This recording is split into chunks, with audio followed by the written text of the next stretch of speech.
Agent on the yeah.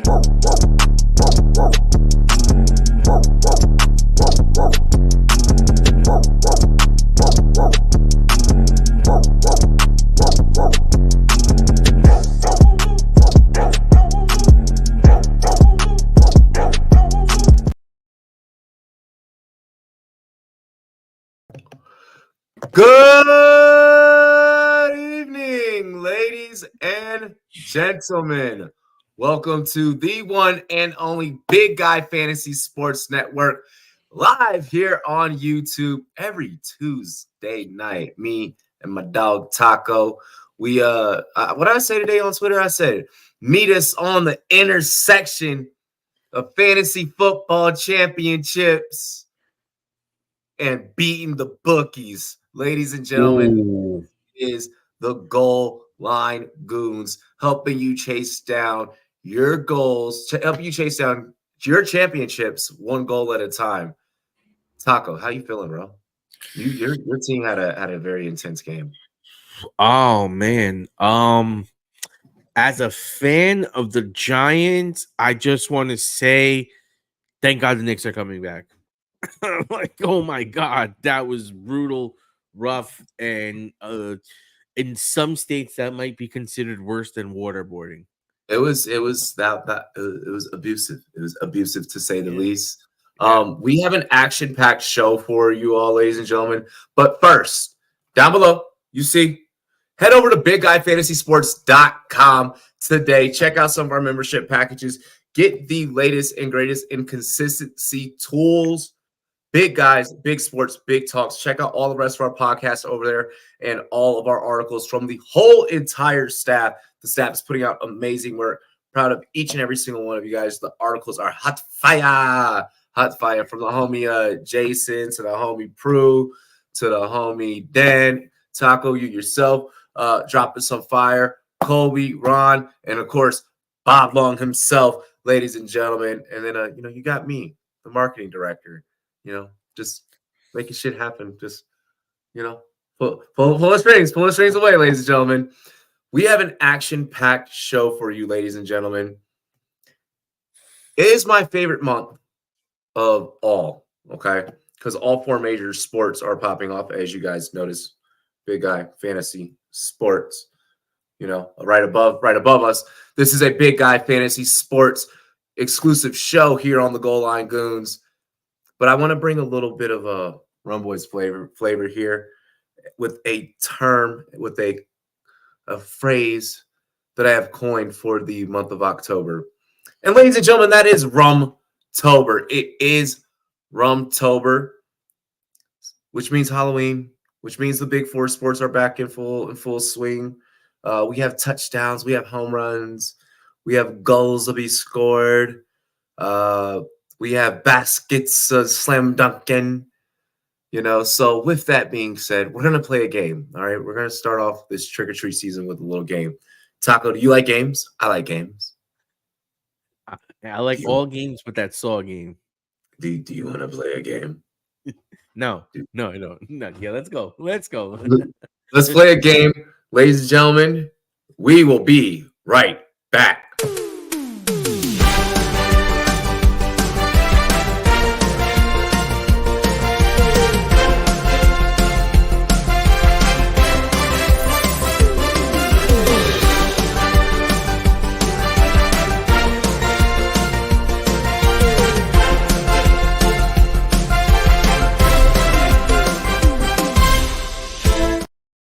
Ladies and gentlemen, welcome to the one and only Big Guy Fantasy Sports Network game show.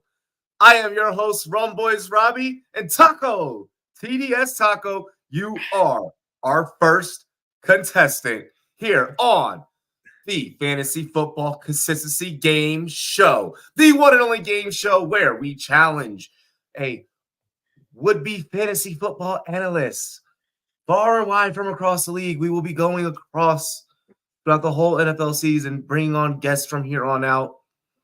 And we are going to be challenging them into this opening segment to guess the consistency of some of their favorite fantasy football players. I will pick the fantasy football players. I have already picked the fantasy football, ones that you guys may or may not have rostered, okay, or may not have on your roster. And if you don't have them, then you are either going to trade for them and pick them off of the waiver wire. So for those viewing at home, you now know the rules. You now understand. Our contestant, I will say the names. You will guess. Okay, all of these are above for this show, for the first edition, are all above a 50% consistency rating.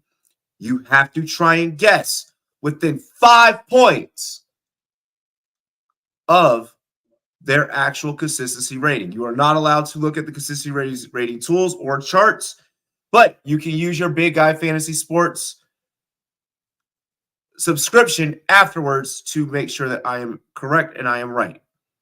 Okay, fair point. You ready to play, Taco? All right. Can I pull up like at least Yahoo stats?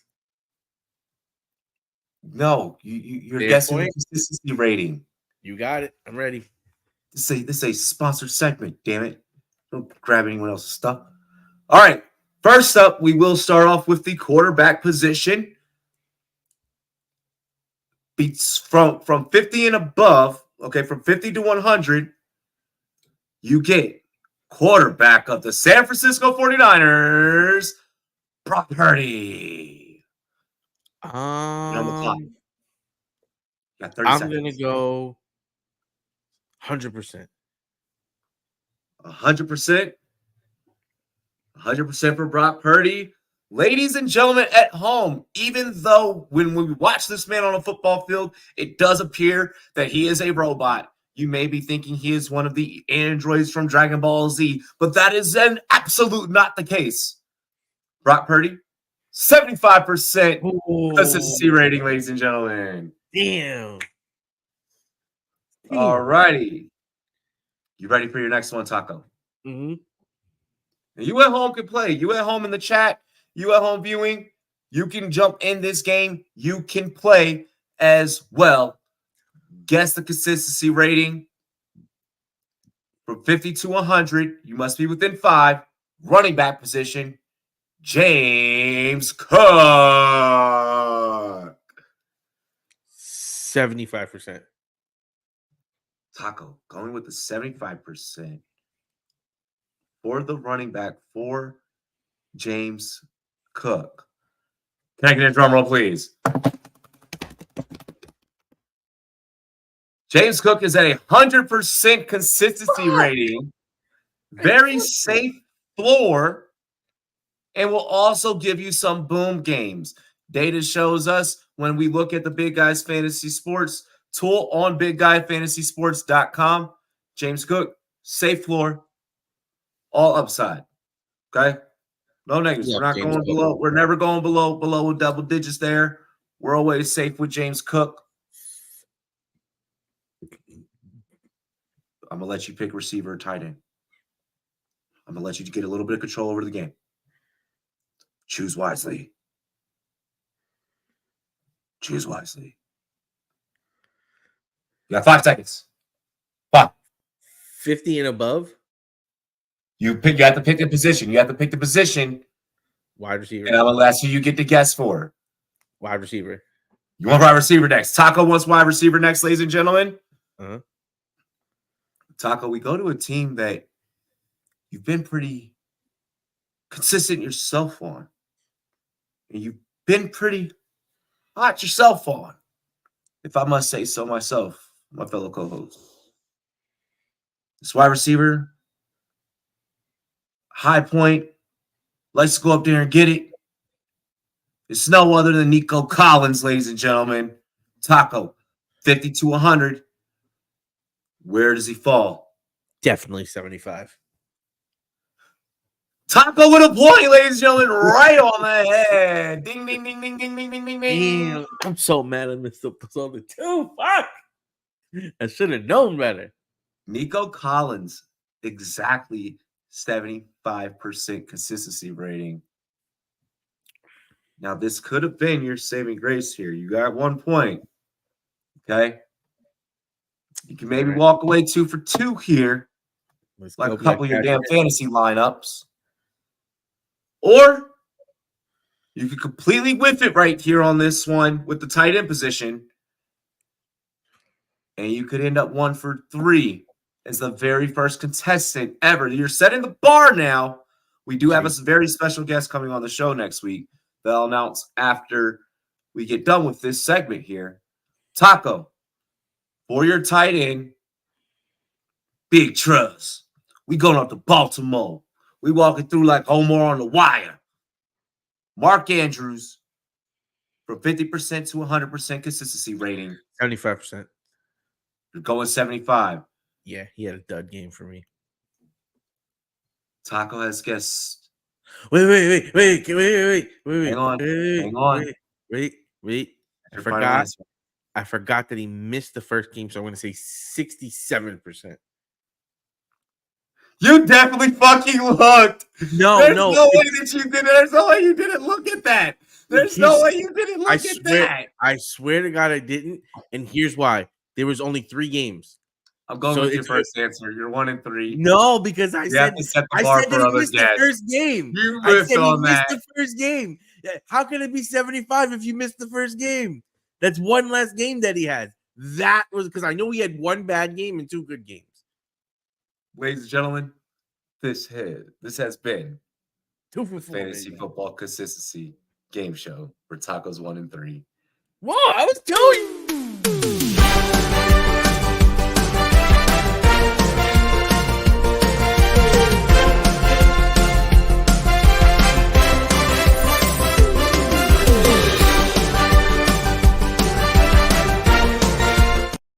I showed my math on screen. Nope. We are done with that segment. Ladies and gentlemen, welcome back to the Goal Line Goons. That was fun. You like how I just had that like all like planned? Like I planned that whole segment like honestly in like 20 minutes. Like at first I was like, I have this game show idea, and then like I was like, okay, I have a blazer. But then I was like gonna have like pictures thrown up like after each answer. But like I'm gonna do that next episode because I'm gonna have yeah. That was smooth, wasn't it? Yeah, that was smooth. You're 1 and 3. Your first answer is your final answer. Your first answer is your final answer. I said wait, and you said okay. I said wait. I'm chopping that up for TikTok. We'll let the viewers decide. By the way, you guys can follow Big Guy Fantasy Sports on Instagram and TikTok. You guys can definitely follow us on Twitter and Facebook. But we're brand new. We're little babies.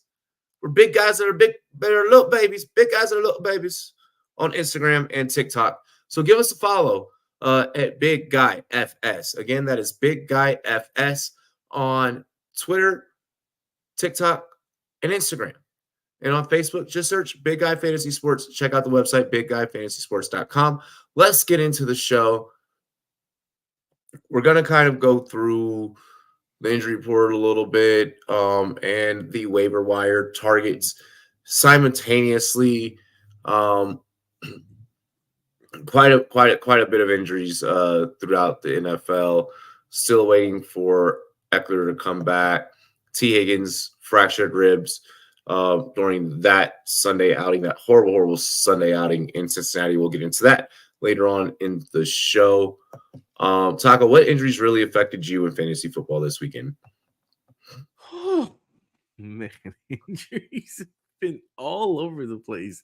I guess the one that is affecting me the most because it's finally giving me an opportunity to get a running back that I need. So I guess it is, and that's the Denver situation.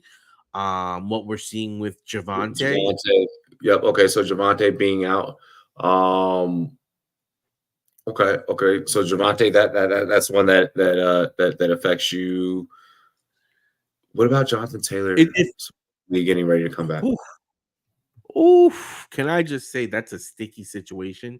And if I'm a Jonathan Taylor rosterer, you got to be like, thank God you're coming to practice, because you had to be worried a little bit, especially with how the camp went and everything is gone from the beginning till now.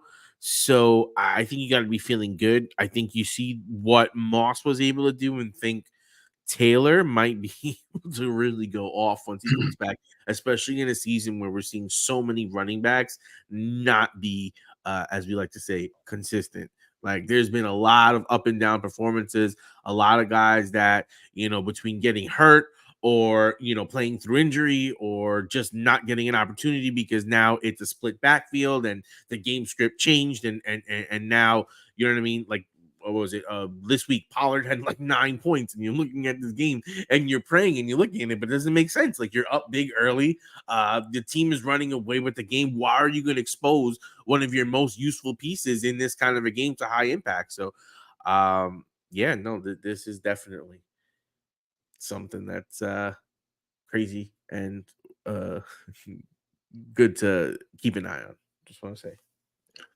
Jahan Dotson was a limited participant in practice today, so that could affect availability for Thursday night. He did kind of hurt himself on that final scoring drive in the Washington game.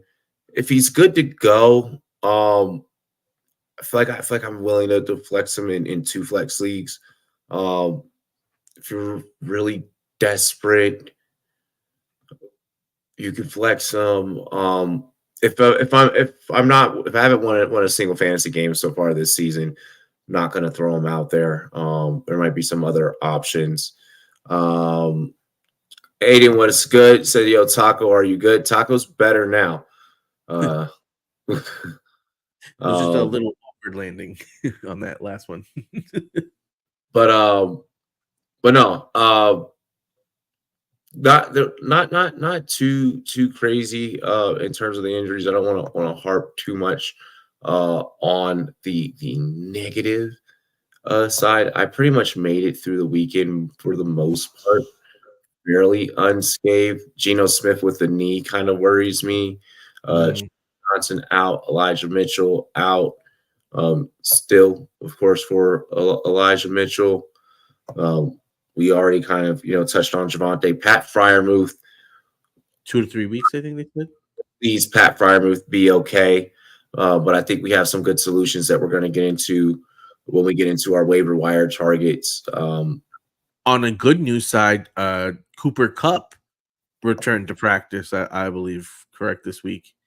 Yeah, Kupp, and the big stories really are Kupp and Jonathan Taylor making their returns to their respective teams, making their returns to their respective practices. So I had a question for you about Kupp. Do you fire if Kupp is playing? Do you fire him up even if he might be on a limited snap count? As long as you've waited, you kind of have to. As long as you've waited, if you've been rostering Kupp and if you've been holding him, and if you've been waiting for the amount of freaking memes and reels and TikToks that are out there about when you're rostering Kupp and you're 1 and 3, and shit like that.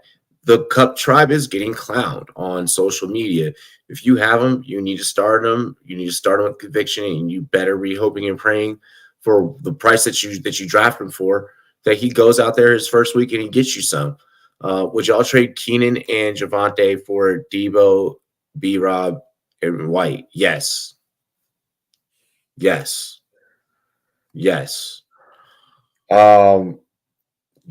Javonte, you should probably definitely kind of get ready to move on. Yeah. My team is Hurts, Keenan, Christian Watson, Javonte, Roshan. We're going to be talking a little bit Chicago later, so make sure you stay tuned. Ertz, Nico, Dell, Fields. Okay, we'll be talking some Chicago as we'll be talking some Chicago as well, like I mentioned. So stay tuned a little bit. So yeah, in regards to injuries, those are really some of the main big ones to highlight. Sean Watson will still wait to see if he makes a return in week 5. I don't know if that helps that team all that much still, but that's more of a wait and see kind of situation. Taco, you have some waiver wire targets, and I know that there's a quarterback that you've been waiting to kind of just metaphorically blow. Well, I mean, this year he's really showed up and showed out, and I remember earlier in the offseason, I had drafted a best ball team. And I'm sitting there and I'm like, maybe this team is gonna go off because I got them all late, and I was just hyped because I just stacked them up. It was like, he's a young rookie, but he has some talent, and that's my guy CJ Stroud. He's 48% rostered, but he's currently QB 10. He has 1,200 passing yards, 6 touchdowns with 0 interceptions. On top of that, he still has 51 rushing yards, so he gets a little bit of that rushing action in there. He does have 2 lost fumbles, so he does have a couple of turnovers, but for the most part, he's playing clean football, and he's looking really good while he's doing it. And I love getting a guy like CJ Stroud. If I have a guy like, Trevor Lawrence, if I have a guy like Daniel Jones, if I have a guy even like Jared Goff, I want to grab a guy like Stroud, even Kirk Cousins, even Anthony Richardson. AR is blowing up. I'm not saying I'm going to start Stroud over AR, but on that team, knowing how AR can get hurt, I pick up Stroud and I back myself up with the 48% rostered. 1, I think he should be rostered on your team. 2, I think he's probably a viable start versus Atlanta. No, I can just kind of double down on Stroud. I mean, he's been putting up multiple 300 games. All he does is throw for 300 yards and touchdowns, and that's absolutely a guy that I want on my team. Currently ranked QB 10 on the season. In more prestige leagues, he's sitting somewhere around that 56% mark there. So that's something that I would kind of play cautious to. That okay, we're flirting with a very wide range there of where he could be rostered, all depending on that format. Sharps are clearly already on this guy. Clearly already picked him up. If he's available in your league, he's a must rostered. At this point, when it comes to CJ Stroud, I kind of don't really care who you drop. I care about your bye week correlation. I mean, okay, obviously you're not gonna fucking go and drop Patrick Mahomes.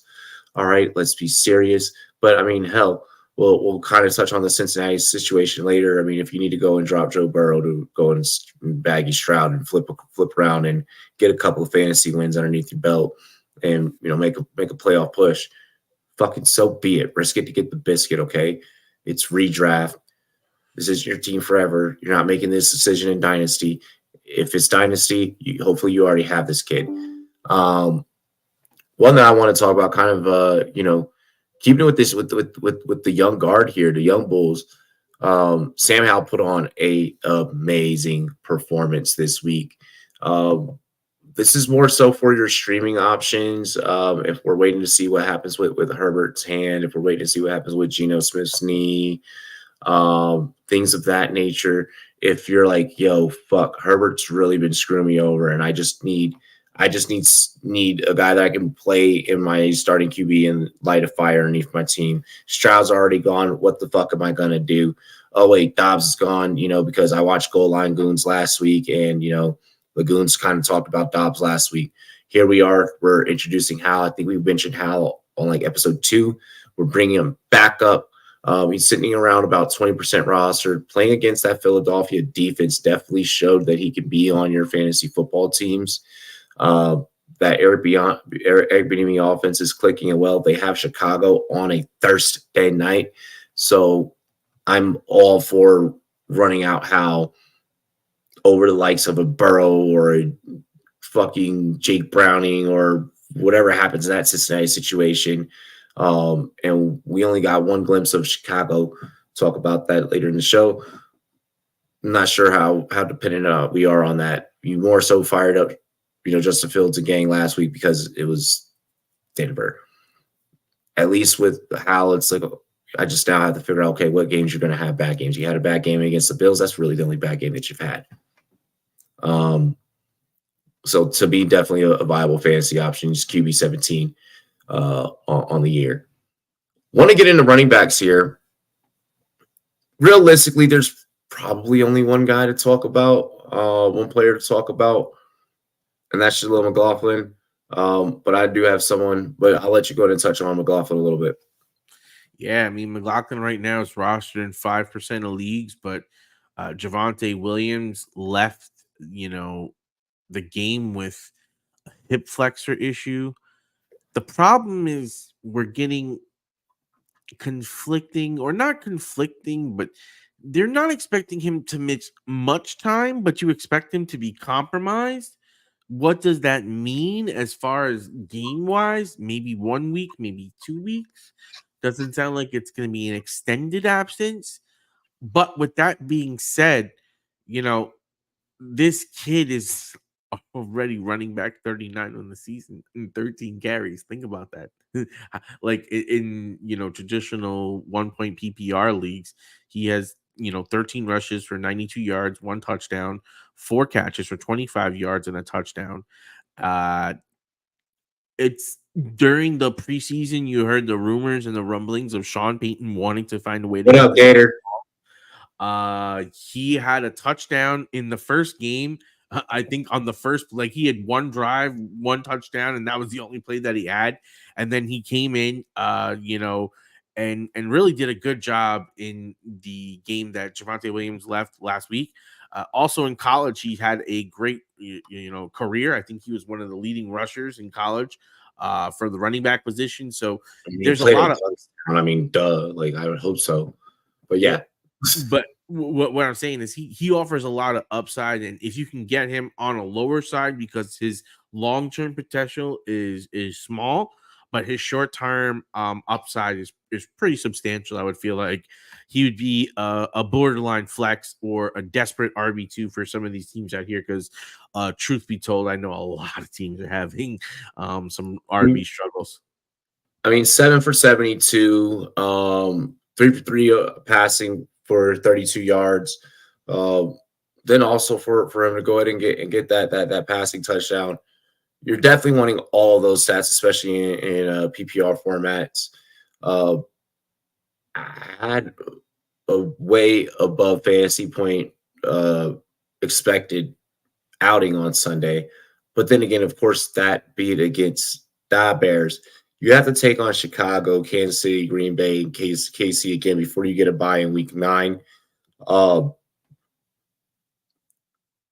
You go out there and roster McLaughlin. I'm not hating on it.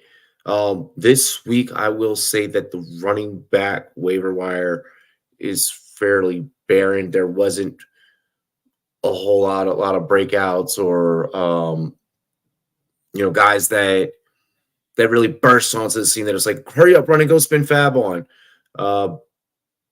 McLaughlin has a tough schedule ahead. That's a tough play for me. But if Williams is out, then that's the play that you have to go and get. And I think that he can definitely keep giving you, those steady outings. I want to say maybe safe floor. We could be look if he's getting the full workload and if he's the lead back, 12-point floors I'm okay with. Give me some of that Zach Moss feels for when Zach Moss had to fill in before we're now done with the emergence of JT.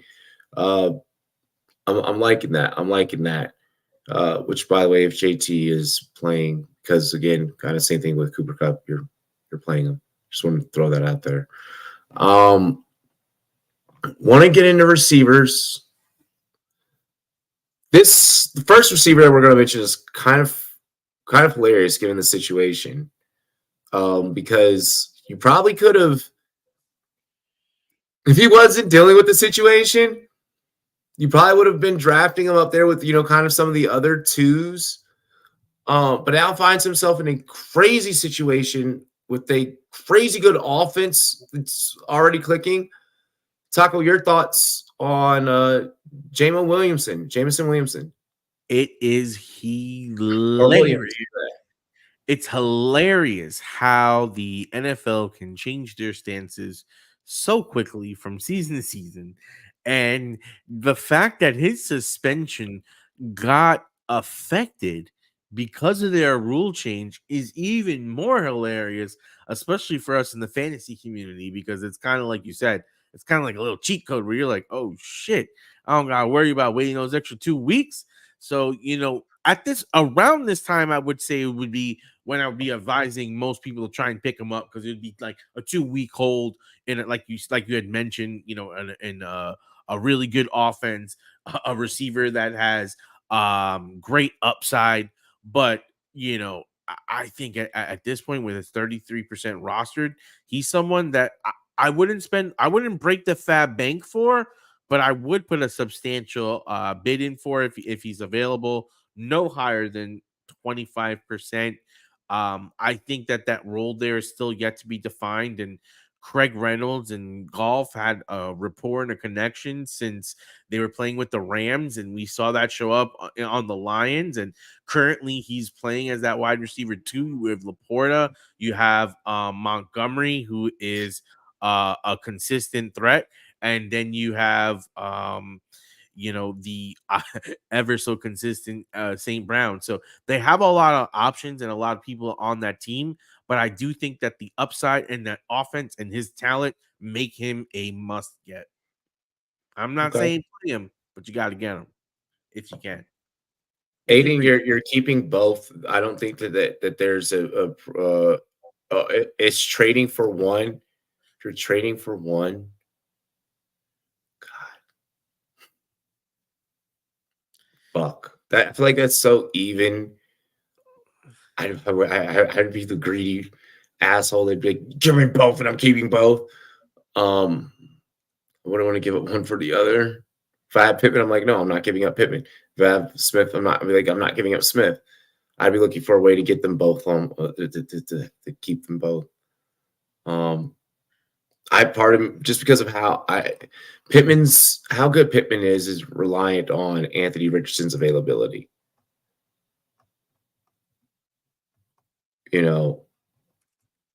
Hurts, we haven't seen the Eagles kind of without Hurts, so we don't know what that looks like. As long as Hurts healthy, Devontae's definitely a grab. I know that AJ Brown's kind of be like, no, you're going to make sure that I'm the superstar here. I'm the one that's paid. You're the one who traded for me. And that's kind of seems like the way that things are going. But, I mean, Smith's going to have his games, and he's going to have his breakouts. I mean, Smith's a 2. He's a 2 on that team. Pittman's a 1, and he's a 1 on that team. It's very tough. That's very, very tough. I mean, for me personally, but I just feel like I love that offense in Philly, and I want as many pieces of that offense as I can get. And I understand that, Pittman is the number 1 on his team and that he has, tremendous volume upside. But the consistency of that offense and the consistency of that rapport between Smith and Hurts has me wanting Smith as the one that I would trade for. Let me see something here. So Pittman, 75% consistency rating in 2023. Let me see something here. Mm-hmm. Let me see something. And then for Devontae's a 75 as well. You're getting the same. You're trading one for the other. Yeah. The only difference here is that you're getting about right now 6 more points with Smith, which is really not that much when you think about it, but it is a little bit. So Smith's a little bit higher, but I mean, again, they're both very consistent and they're both cornerstones of their offenses. And Anthony Richardson is looking like he's going to be a stud. So the potential upside that Pittman does have is that Pittman gives exactly. Like I feel like I get more ceiling. Yeah, I feel like I get more consistency out of Pittman as long as Anthony Richardson is healthy. I feel safer over a Pittman just because Pittman has to battle with AJ Brown. I mean, you mean Smith? Like Smith battling? Smith has to battle with AJ Brown, and that's what makes me nervous in regards to Smith. Now, the only thing I say about that is that from what we've seen with DK and Lockett and Chase and Higgins, I'm not afraid of that, especially when they're two elite talents and it's Balance. an Yeah. elite offense. So like I said, Pittman does have that higher overall top ceiling because he doesn't have that AJ Brown factor. They're coupling him, but in the same token, I feel much safer with the Jalen Hurts led Eagles offense because that offense is already clicking. They already Clicking. have Yeah. it figured out. They already know what they're doing. And while they're both consistent, I feel that safer and more consistent with Smith because of that offense. Yeah. Yeah, I'd go the Smith side. I mean, had higher draft capital coming out, just everything like that. Yeah, I'll go with Smith. Kind of getting back into the wide receivers we were just touching on. Uh, Ooh. Jameson Williams. Oh, that was crazy. That was crazy. Pause. Pause. Um, Michael Michael Wilson. Mm. I am super excited about Michael Wilson. Mhm. Could you imagine Michael Wilson if Kyler Murray were to come back? It'd be very interesting. He's like the tallest one. It's like he's Willy Wonka, and like the rest of the wide receivers are the Oompa Loompas. No Michael offense. Wilson's 6'2", 213. He's coming in at wide receiver 33 on the season. Homie had 7 catches for 2 TDs last week. We caught all 7 targets. Didn't drop a single pass. The previous week, he was playing 67% of the snaps. He was 2 for 2, 86 yards. Um, I've seen enough, and I'm bought in. And you kind of see why the Cardinals went and they got this kid out of Stanford. I had my doubts at first, but I'm all in. I'm all in. I'm bought in.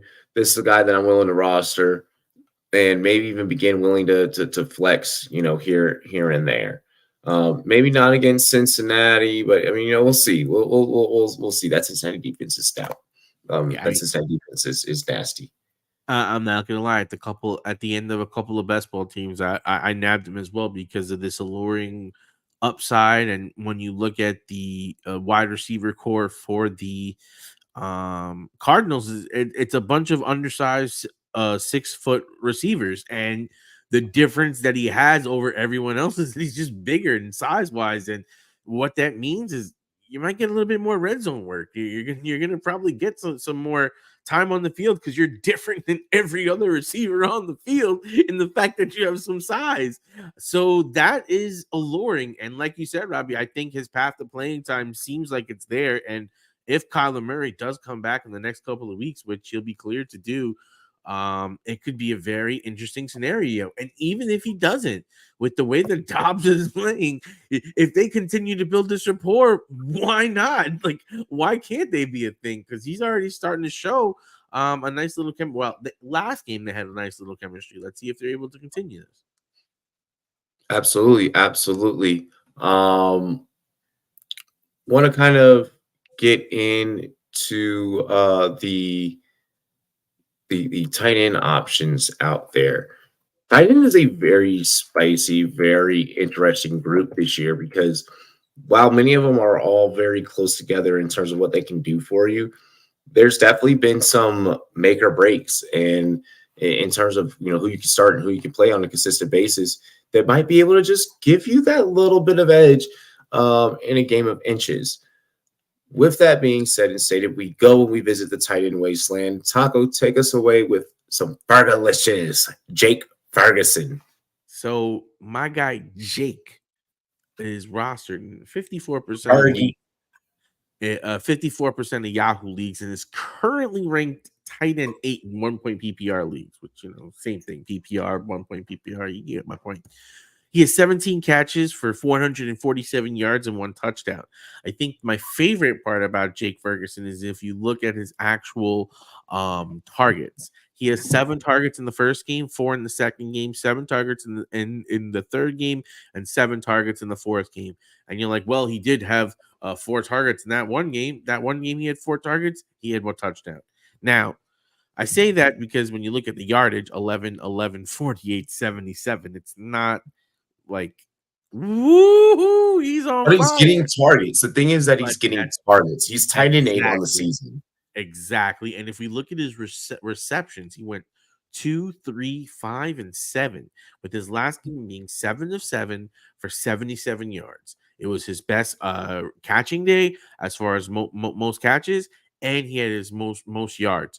They're playing San Francisco and the Chargers before they go on the bye. I like his trend of targets. He looks like that he's trending up on this tight end scope. He could easily go back to an 11-yard game. I mean, listen, we have 50% of games above 11 yards and 50% of games below 11 yards. He has 25% of his games with touchdowns. So what does that mean to me? A tight end, he's worth it. Because But his last 3 outings, he's at least provided you some stable floors. Yeah. It's like, okay, like I'm building a picture of what I'm gonna get out of this player in terms of from a fantasy football production standpoint. This has been Dak's go-to. Really utilizing Jake Ferguson in the check down situation has also been trying to get him a couple of high points options there. There's even been a couple of targets in the red zone that I've liked that have been utilized. If he comes down with a couple of those, we're talking about this guy a little bit differently. I'd be willing to buy Jake Ferguson. Yes. One of the things that I want to take a look at here really fast. I believe that they are going to have, I want to say, 1 second. Mm-hmm. So they are going, they do have to face us. Hail, Thanksgiving. That's something I'm going to be wanting a piece of down the line as we kind of get closer, and deeper into the season. Also, you're getting the bye week out of the way at the tight end position too. You're getting it out of the way at week 7. So, okay, maybe I stream, maybe the next guy that I'm about to talk about here, and then boom, I got Ferguson rest of the way. And, we're kind of just smooth sailing from there. We're just praying, hey, stay healthy. And now I'm not having to worry about rostering 2 tight ends. So I really like that 52% rostered on Ferguson. By the way, Mike Wilson was only 8% rostered. I don't think I threw that out there. Jonnu Smith. The tight end that you actually probably should be rostering in fantasy football from the Atlanta Falcons. He's 3% rostered, 1% started. He's tight at 11 on the season. Now, of course, a lot of that comes from the London game against Jacksonville, but he does have Houston, Washington, Tampa, Tennessee, Minnesota, Arizona coming up before he gets on his bye. Guy that you could probably sub in, kind of utilizing that Jake Ferguson thing that we were talking about. Ferguson goes on bye week 7, and you kind of slide in Jonnu there against Tampa. It's a divisional game, but Jonnu's the one that's getting targets, and he's the only one that's being productive in pretty much for the most part in the passing game for Atlanta. I get that his last 2 outings were 8 points, or his last 2 previous outings before week 4 were 8.7s apiece.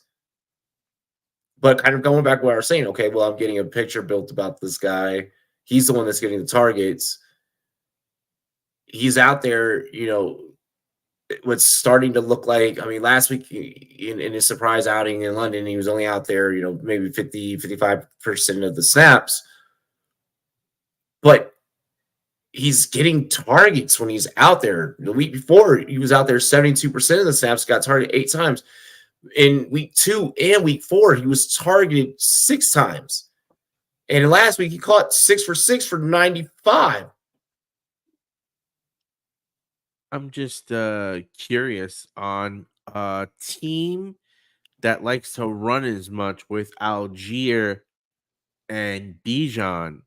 How many snaps did they have where they had both Pitts and Jonnu on the field? Because I could There's see that many.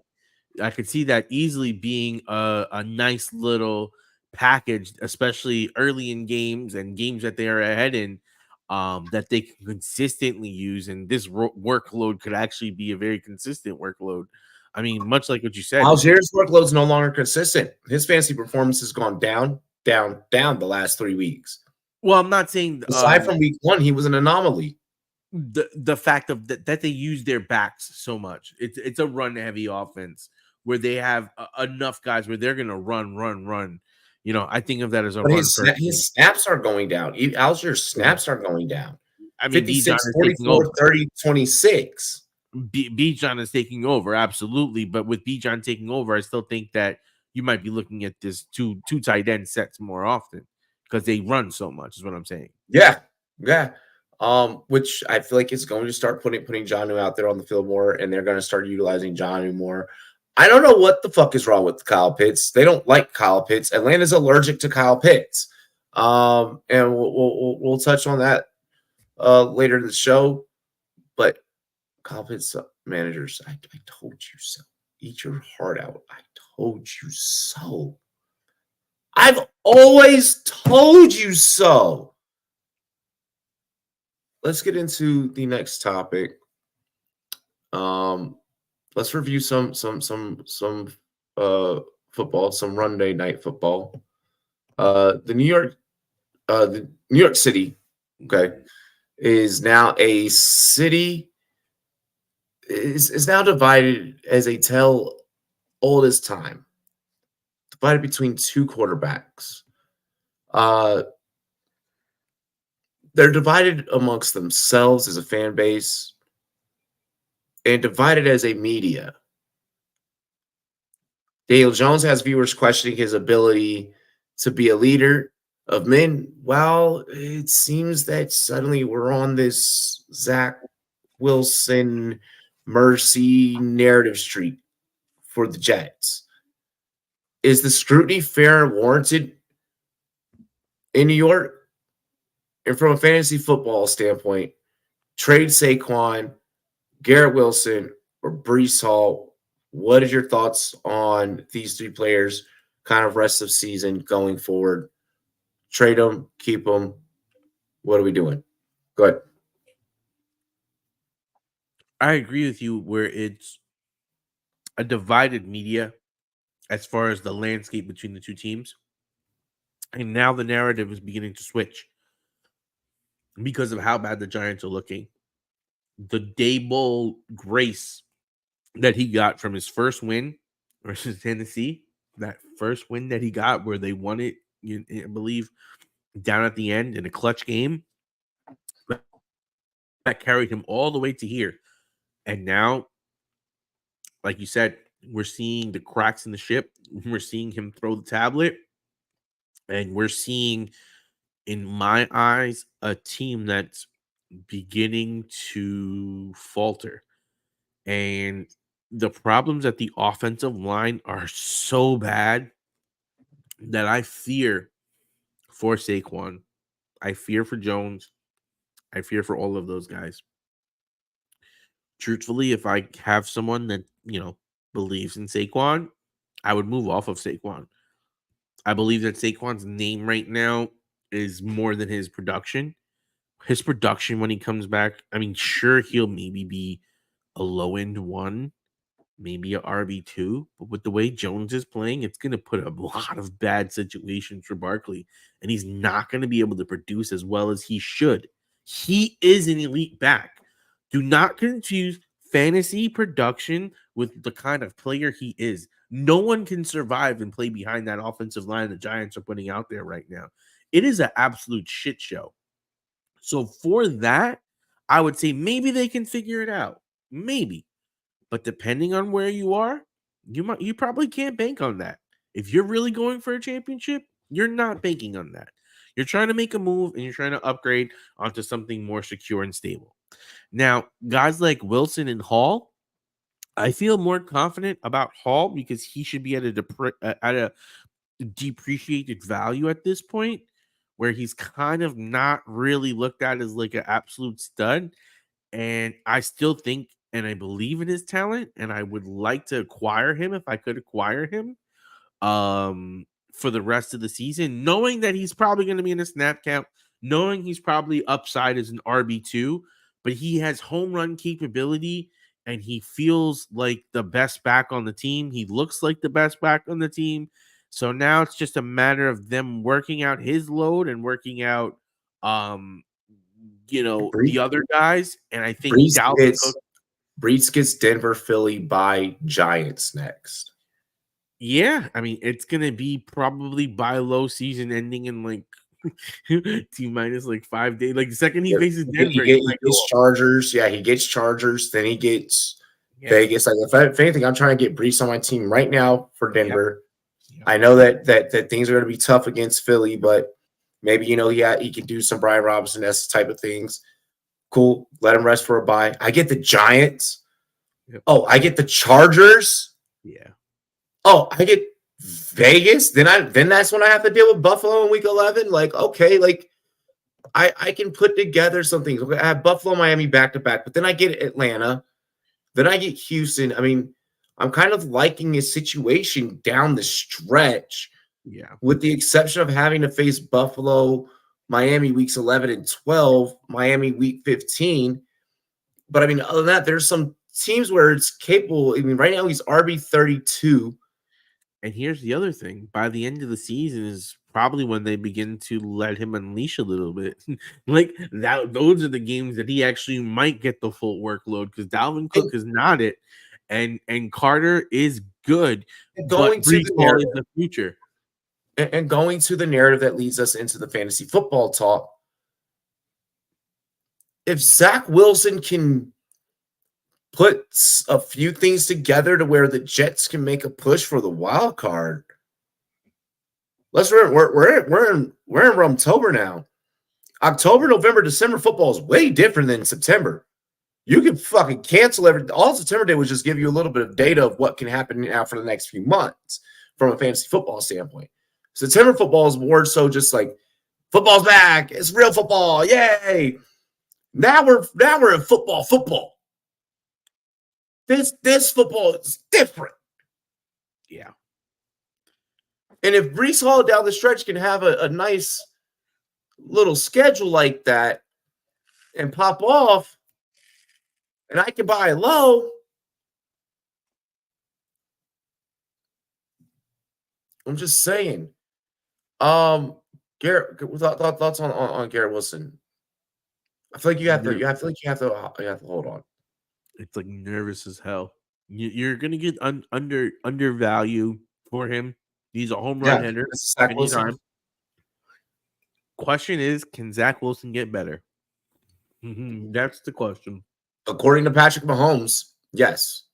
I mean, listen, you don't go number 2 in the NFL draft if you don't have talent. Like, you know what I mean? It's not a talent question with the kid. Like they all say, it's a mental thing. And the NFL is a very mental game, especially for the quarterback. And being able to not only read, but then execute with your body and then do that on a consistent basis after you've had some failure isn't the easiest thing to do on a professional level where you have the biggest lights on you. And it looks like Zach Wilson is starting to figure that out a little bit. And it looks like the Aaron Rodgers effect is really coming down, as we saw it on Hard Knocks and as we saw it on some of the other programs. Rodgers has an influence on this kid. And Rodgers, I think, being there at this game, he had probably one of his better performances versus the Chiefs. Rodgers flew in for that game. He was just doing that to show out in front of T Swizzy, bro. You're right, but it's also for Wilson to give he went to his guy Wilson. He had that pep talk with Wilson. Look, he let Wilson know you got it, bro. You just got to let it go. And he's check it out. Starting to do that as it stands right now against Denver. The over/under is 43. Jets are the dogs at plus 114. 2-point spread. I'm going all in on the Jets on this one. Going all in on the Jets in this one. I think Zach Wilson turns it around. In terms of the Giants, I'm sticking a fork in the Giants. Any pieces that I have of the Giants, whether it's redraft or dynasty, I just want so fucking far away from this team from a fantasy football standpoint. Like the having Giants on my fantasy football roster gives me a taste of what it's like for Giants fans. And I'm good. I'm good. I'm good. Look, Taco, I'm sorry. It is what it is. Chandler, what is good? Trade Connor, Amari, and Terry, PPR, other wide receivers, Keenan Allen, Mike Evans, Watson, Tank Dell for Saquon. We had just actually you popped in like 20 to 30 seconds right after we just said you don't want Saquon on your roster, buddy. Flipping that around, you want to deal for somebody else other than Saquon. You have Yeah. pieces that you would deal. I would deal a Cooper. I would deal a Connor. Terry is debatable depending on how you feel about it. Same thing with Watson. Saquon, if you can get him at a depreciated value, okay, I could do that from a volume standpoint. But with the way the offensive line has looked, it's a scary proposition to spend, certain capital on him where Connor just might be better than him rest of the season. And then you're talking about dealing maybe Connor and something to get him because of name value. So it's just kind of one of those things where you're probably better off staying put than dealing for Saquon. Yeah, you don't want Saquon. We finally let's get into the next topic here. We finally got what we needed out of the Chicago Bears this weekend. More importantly, Justin Fields and DJ Moore. Does this continue, or is this now the moment where you hurry up and move? What are your thoughts? What's hilarious to me is that I have DJ Moore in one of my really big money leagues where I co-manage it with one of my good friends. And we looked at DJ Moore and we considered exactly this question last week. And the reason why we didn't put out any offers on him yet was because his schedule was Denver, Washington, Minnesota, Las Vegas, the Chargers, New Orleans. Right now, he's entering into the great part of his schedule where theoretically, if you base it on what your analytics are saying and matchups and everything like that, he should be able to build up a solid value for himself to where I would keep him for the next couple of weeks and then deal him off.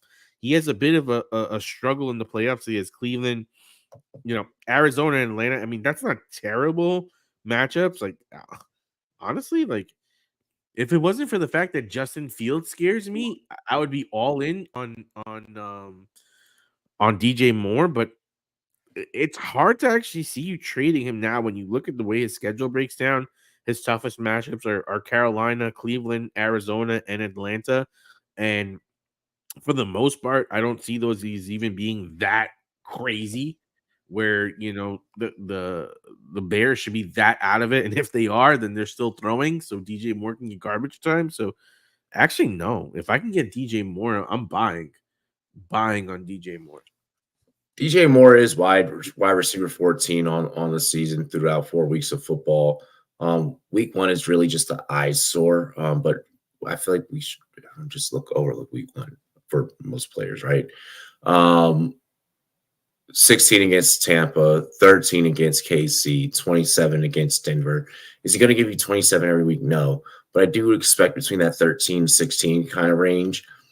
I feel like DJ Moore is the hold for me, whereas Justin Fields is probably more so along the lines of where I am preparing myself to move on from. While I have a QB 12 value on him, I'm kind of looking at who has those bottom, QBs 7 through 11, and seeing if I could try and just work my way up that ladder just a little bit.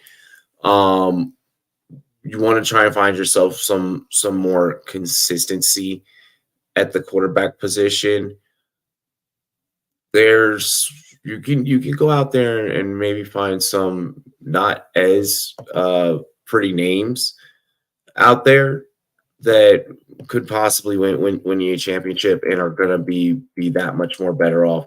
We already said that CJ Stroud is a guy. I mean, I doubt that you're going to trade for CJ Stroud. But I mean, there's definitely Hal has a 75% consistency rating. Richardson has 100% across there's 3 games played. Trevor Lawrence, 75% right there. Dak is a little worrisome. They're at 25% on the consistency rating, but I wouldn't mind, going maybe going for a Dak and hoping that the Cowboys could start putting more points up as an offense as the season progresses. Baker Mayfield there with the 50%. So I mean, you can definitely kind of finagle around Justin Fields, but Taco brings up a valid point in that the schedule here is. I mean, Washington that's going to be a tough task just because that defense we already know. Minnesota will allow you to put up points. Vegas will allow you to put up points. Chargers will allow you to put up points. Saints are going to play you tough. Saints are going to play you dirty.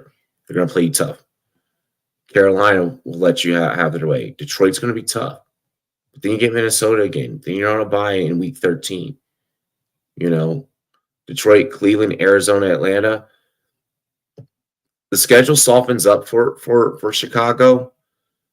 You're just hoping that Chicago can put together plays and be productive. Truthfully, it's almost impossible to come off a field because of the draft capital that you spent on him and his rushing upside. I almost feel like your best bet is to grab a Stroud if you can off your wire, grab a Sam Howell if you can off your waiver wire. Kind of when you have these matchups versus the Saints versus some of these tougher teams, plug him out, plug in maybe a Sam Howell, and listen, mama ain't raised no punk. So when the going gets tough, sometimes you just gotta hold our upper lip and submit the lineup and let him play because he can go off at any given day in a way that most quarterbacks can't because of the way he can run. I mean, he didn't do well against Green Bay, Tampa, or KC. Those are some tough matchups. The next few matchups, hopefully he could do something for you.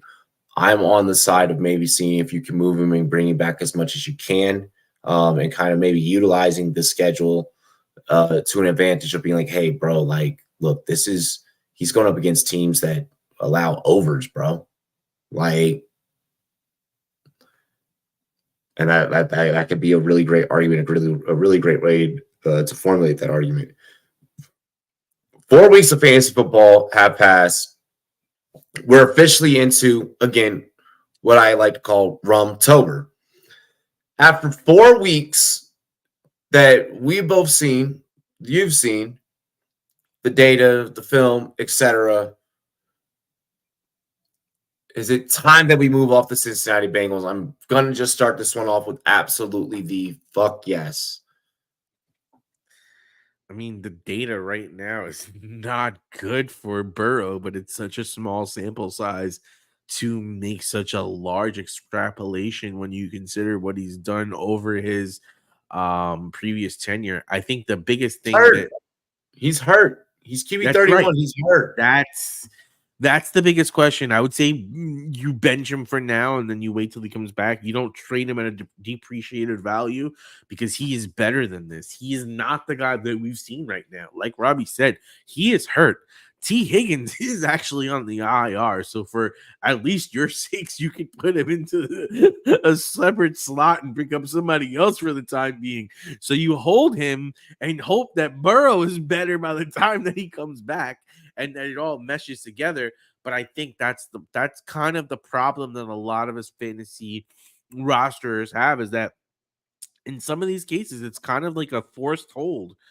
There's not really many better options for some of these, aka Justin Fields and DJ Moore and Joe Burrow and T. Higgins. These It's are elite wide receivers in the league. so bad when it's bad when your injury that you're trying to play through is you're better off probably sitting off to the side. Jamar Chase yeah, Jamar Chase already said Jamar Chase is fucking wide receiver 21. We could get no consistency out of Jamar Chase. None. I don't feel confident starting the Bengals. Jamar Chase, you have to start. You have to. If Tyler Boyd's available, we know that he's played. Yeah. Tyler Boyd has played on shit offenses before, and he was once the wide receiver one option on this team. I'm fine with playing Tyler Boyd out there and running him out there in a flex. I am scared for the value that I paid for these other Bengals. I'm scared to play them. I would play Mixon. I think his workload is there. I think with the running back situation, it's justifiable to play Mixon. But outside of Mixon and Chase, I agree, at least for the short term. And Boyd, just from a volume standpoint, I'm probably shying away from Burrow in the immediate future. Kind of got to show it to me before I believe it. I'm definitely finding a replacement start for him in the immediate future, as he, like you said, is compromised. That is the problem. He can be out there for his team trying to do that, but for your team, oh no. Get off that. Wait till he's right and then put him in. Don't sell him for peanuts just because he's not good right now. Don't drop him right now if you don't have to. If you can finagle it and move some stuff around, like for me, it's like I got guys that might be out. I'm gonna drop my kicker for now, pick up my quarterback, wait till one of these guys are out. When they're out, pick up the kicker. Like, you gotta sometimes make it work. You're hoping that it gets better before it gets worse. Yeah. It looked like things were going to get back on track against the Rams. Tennessee's just really tough to play with.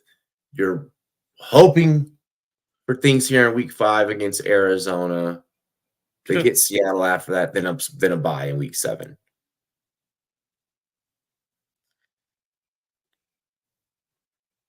Listen, that bye in week 7 can't come soon enough for Joe Burrow. Yeah, I'm saying. I'm saying. And the worst part about it is that we're such a reactive, like immediate reaction and immediate, like if we're not, seeing high production, like, oh my God. It's like I hung on for 4 weeks. Yeah, I mean, Joe Burrow is as pretty much as good as it gets. There's a reason why he's the highest paid quarterback. Okay, he'll be back. The question is, are the Bengals smart enough? Well, they weren't, because they wanted to show off. They wanted those immediate day headlines instead of those Super Bowl headlines, where Joe Burrow should have been on the bench for the first game, maybe 2. Let him rest, then come back in, or put him on IR if you have to. Even though he's going to sign this new big contract. From the fantasy standpoint, purely, and this is going to sound dickhead, it's just going to sound a little selfish, but I'm just being completely honest. Yep. I would have much rather my losses, like if I would have caught like a week 1, week 2 loss, I would have much rather those came from, hey, I didn't have my starting quarterback, he was benched, I had to, run out there with, Sam Howell or whatever, I'd much rather those outcomes than Joe Burrow got me 5. Yeah, exactly. Like, like, damn, like, bro, like I know that you weren't healthy. I probably could have pivoted off of you, but because like it's like, well, you're Joe Burrow. Like, I felt compelled to start you, but no, I'm at this point, it's fantasy football, it's your roster. You're not compelled to start a fucking person. I don't care the draft is over, people. The draft is over. It doesn't matter the draft capital that you spent. I'm tired of, you spent the first round pick on him, so you have to draft him or you have to play him. No, you don't. They're on your first round draft picks, get benched all the time. That's true. Yes. What fuck's dive day, people? But Wrong time to insert paid in full right there. Yeah. All right. I'm off the Bengals. I'm done. Stick a fork in Cincinnati for the rest of the season. I'm done. I don't say rest of the season, but at least next couple of weeks, I'm on the wait and see. If I can pivot, I'm pivoting. In most cases, I'm finding a waiver Take option. your one win for the season, battle it out to see where you can land to get Marvin Harrison Jr. Ship off T. Higgins, bring in Marvin Harrison Jr. We're good. Yeah, I'll also say this. Maybe Jamar Chase is a nice little target for some of you guys right now, because eventually this is going to get right. I don't think he's going to be this bad all season. The Bengals. I think it gets right. I don't know if it gets right in time for my fantasy teams that have Bengal stacks. Oh, Bengal stacks are very rough right now. If I have T. Higgins and Burrow, and that is the exact problem with stacks is because of this. Like, oh shit. Like the whole team just got tanked. Because it's like, yeah, it's an amazing multiplier when it works. Yeah, it's a great multiplier when it works. It goes both sides. Yeah. It's like when you're in Yu-Gi-Oh! And you're like, I unleash, boom, and you're like, reverse. You're like, what? What? Like, no, you can't reverse trap me. I use my trap card. Anyways, final topic of the night. We got a couple minutes left here, so we'll try and make this within like the next 3-ish minutes. How to approach a trade pitch where you're trying to move Drake London and Kyle Pitts. Or is Kyle Pitts just moved into the droppable category at this point? You literally cannot trade Kyle Pitts if I can pick up Jonnu Smith, who's better than him on the waiver wire. Kyle Pitts is droppable. So how do we work out the Drake London thing? So Kyle Pitts is droppable, ladies and gentlemen. You heard it here first. You haven't heard it here first. I've been saying that. Okay, now with Drake London, that is a conundrum wrapped in a mystery. A cornucopia of fantasy football thoughts right there. Bro, I want to say there's probably not the right Drake song to reflect my feelings that I have here, because I personally, I'm just saying you could do better. Like, oh my god, this kid has so much talent. He has so much time on the field. He has so much of the things that us stat nerds look at and just be like, well, how could you not be a wide receiver too? Like, at the very least, you should be a top 24 every fucking week. Book it, no problems, consistency with you having some really good peak weeks, full well knowing that, your quarterback situation's not the best, but I mean, he's not that terrible. He has a solid completion percentage.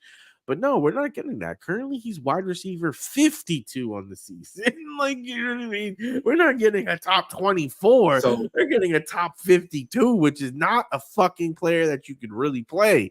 Yeah, that's what I'm saying. Like, however, but because there is like still like a little bit of name value. Like there's gonna be someone out there fantasy like, I'm getting Drake London, and they're like, yo, give me George Pickens. Like, there's gonna be someone that's gonna overlook it. You know what sucks here? So look at this. So in week 1, he had 1 target. He's in my lineup to screw me. Then weeks 2 through 4, 8, 6, 7.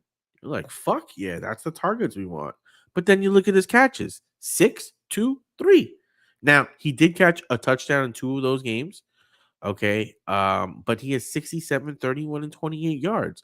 He's getting the targets somewhat. You're getting about you're getting 7 targets a game in the last 3 games after only 1 target in the first game. But this offense is such a problem. But personally, for me, I find it hard that you're gonna have someone better than him to play.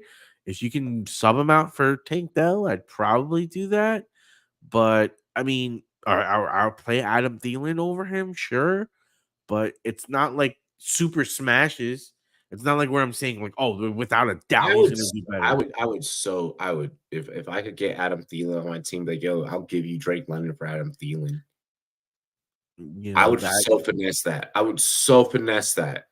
that's and the problem is like his upside and his big playability is so tantalizing that you just some of us are just praying right now that Heineke takes over and we might have a different guy. Sounding like it. That's It's that sounding like it. It's sounding like that is going. that is like that's kind of where I think the wild card comes into this whole game is just, we're not sure if that transition happens. Yeah, Anton, if I have Laporta, so let's say Yeah. I have Laporta, like, comment, subscribe, join the channel. If I have Laporta, Laporta's not leaving my roster. Now, because a lot of fantasy football casuals aren't hip on Laporta yet, they're not hot on Laporta yet, there will be somebody in your league that somebody will try that. There's nothing wrong with sending the offer and seeing what they say back. Because they may be like, oh, wow, I'm about to get Dallas Goedert. He was in the Super Bowl last year. And that may be the only thing that they're thinking. You don't know what the other person is thinking. No. I would so throw that out there. Laporta is tight end 2 on the year. Yeah. Right now, that makes it a little tough to be able to go and make that exchange for tight end 30. But you never know what the other person is thinking. Me personally, I'm not doing the trade. If I have Laporta, I'm like, you're giving me at least 2 to 3 more players on top of Goddard. The only way you're getting it is if you're fleecing a clown. Like, you have to have someone that really doesn't know what's going on. That's the only way you get Dallas Goedert for Laporta. But if that's offered and you can get that, you take that and you run. If they're going to do that, try to add more. You don't finesse anything else. You just say, all right, let's go. Dallas Goedert for Laporta straight up. All right, let's go. All right, cool. Like, if Laporta's coming on your team, finesse it. Don't come off maybe too aggressive. Be like, damn, really? You sure? Okay. You can't. I've had trades where sometimes they said yes too quick and then wait. So don't say yes too quick, but that's it. Get it and get out. Just get it and get out. Like, I ain't going for it. I've pulled off a few of those where I'm like, oh shit, like, all right, bet. Like yo, like, this person really said yes to that offer. He's been playing Waller over Laporta. Oh yeah. He doesn't know what he's doing. Yeah, send that offer. Because this week there would have been no way I would have been playing fucking Waller over Laporta because Laporta's been balling the whole way, the whole time. But I don't think he would do it because he has Waller. So I don't think Goddard might be your play. You might have to throw him something else though. It doesn't seem like he really cares about that. First send him Goddard for Laporta and see what this dude does. Because we don't know how casual this guy is.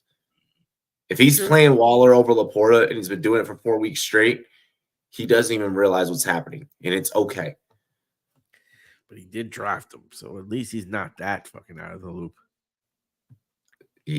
When he grabbed Laporta, it was probably at that point where it's like, I'm just grabbing names. I don't know who this player is.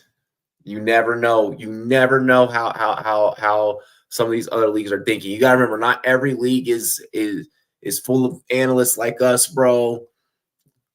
Some leagues, it may just be their family, it may just be their home league.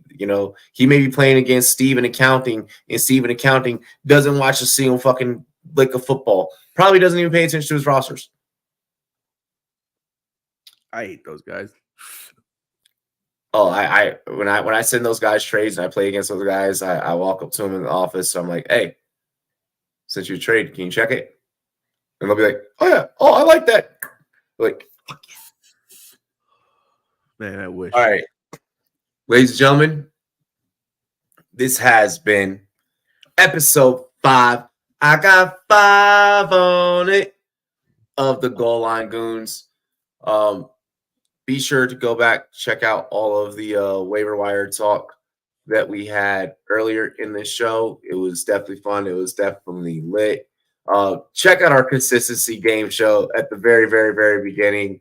That was a whole lot of fun to do. I think I caught Taco off guard. Just to review the waiver wire picks at QB, we have CJ Stroud and Sam Howell. We have Jaleel McLaughlin and Chuba Hubbard. We have Michael Wilson and Jamison Williams, Donovan Smith, and Jake Ferguson. Be sure to check us out on BigGuyFantasySports.com. Like, comment, subscribe here on Big Guy Fantasy Sports YouTube channel. I'm RumboyzRobbie. That's TDS Taco. Follow us on our social media. Our handles are right there. We love and appreciate you guys. Big Guy Fantasy Sports. Arr, arr, arr, arr.